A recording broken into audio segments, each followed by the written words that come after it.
Assalamualaikum warahmatullahi wabarakatuh. Bismillah, alhamdulillah, salatu wassalamu ala rasulillah Sayyidina maulana Muhammad ibn Abdillah wa ala alihi wa sahbihi wa mawalah amma ba'du. Para sahabat sekalian, di dalam Islam itu jual beli itu ada tiga. Yang pertama disebut dengan istilah be' ainul musyahadah, jual beli barang fisik yang tampak. Yang kedua ada jual beli mausuf fiddimah, jual beli sesuatu yang tidak tampak tapi bisa disifati. Yang ketiga be' ainul ghaibah, jual beli barang yang tidak ada. Jual beli barang yang tidak ada ini ada dua kategori. Yang pertama ada jual beli barang yang betul-betul tidak ada, terus kemudian yang kedua ada jual beli barang yang kemungkinan bisa diadakan, artinya dipesan sekarang. Nah, untuk jual beli barang yang tampak, jual beli barang yang tampak secara jelas hukumnya adalah boleh. Jual beli barang yang karakteristiknya bisa disifati, tidak tampak tapi bisa disifati, itu juga hukumnya adalah jelas boleh. Jual beli barang yang kemungkinan bisa diadakan itu juga hukumnya adalah diperbolehkan.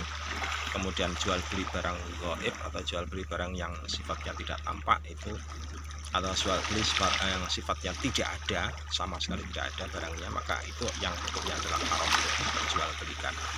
Para sahabat sekalian, untuk kategori jual beli yang pertama tadi sudah jelas hukumnya adalah boleh. Jual beli barang yang bisa disifati karakteristiknya dan bisa dijamin pengadaannya itu juga boleh. Jual beli barang yang kemungkinan akan bisa diadakan di masa yang akan datang itu hukumnya juga boleh, tapi memiliki karakteristik. Kalau dalam Islam ada yang harus ditepati. Yang harus ditepati adalah bahwa barang tersebut harus bisa dijamin pengadaannya, yang pertama. Terus yang kedua karakteristiknya juga harus bisa disifati, harus bisa ditunjukkan. Misalkan saya mau beli sepeda, maka sepedanya itu harus ditunjukkan karakteristiknya. Akad ini biasanya disebut dengan istilah akad inden. Jadi barangnya itu sifatnya adalah setengahnya muayyan, setengahnya tertentu, dan bisa diketahui dari karakteristik yang sudah diberikan oleh sebuah perusahaan. Ini bisa dipesan barang-barang semacam itu, dan ini diperbolehkan karena urusan hajat. Tetapi dalam konteks tertentu, kadang-kadang kita itu disuguhkan oleh beberapa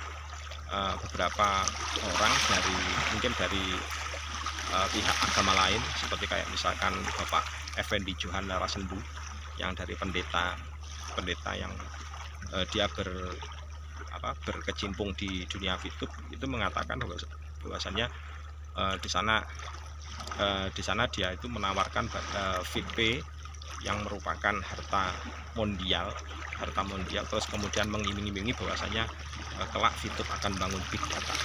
Jadi yang dijual adalah prospek tentang masalah big data ini. Kalau dalam Islam, boleh apa tidak kita itu menjual prospek yang akan datang terhadap suatu entitas usaha. Sebenarnya dalam hal ini bukan menjual kalau dalam Islam, namanya akad kerjasama atau akad syirkah. Tetapi karakteristik dari perusahaan yang akan dibuat itu jelas. Jadi karakteristiknya itu jelas. Terus kemudian ada kerja bersama di sana, dan sifatnya itu tanam modal. Jadi bukan kemudian membeli VP yang konon nanti bahwasanya di masa mendatang itu akan dijadikan sebagai big data, akan dijadikan.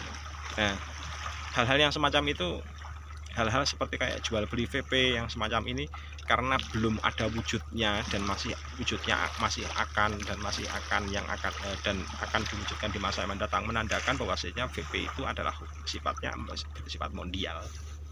Kalau bersifat mondial berarti sama hukumnya dengan barang fiktif. Kalau barang fiktif berarti hukumnya adalah haram untuk dijual belikan. Ini kalau dalam Islam ya.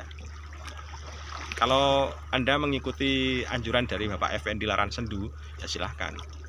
Beliau kan pendeta. Jadi saya secara tegas dalam hal ini mengatakan bahwasanya kalau dalam Islam tuntunannya itu ada 3 jual beli, 3 bisnis yang diperbolehkan. Terus kemudian kalau misalkan kita hendak mewujudkan suatu usaha di masa yang akan datang, maka akadnya bukan akad jual beli, tapi akadnya namanya akad syirkah. Akad syirkah itu akad kerjasama membangun kemitraan.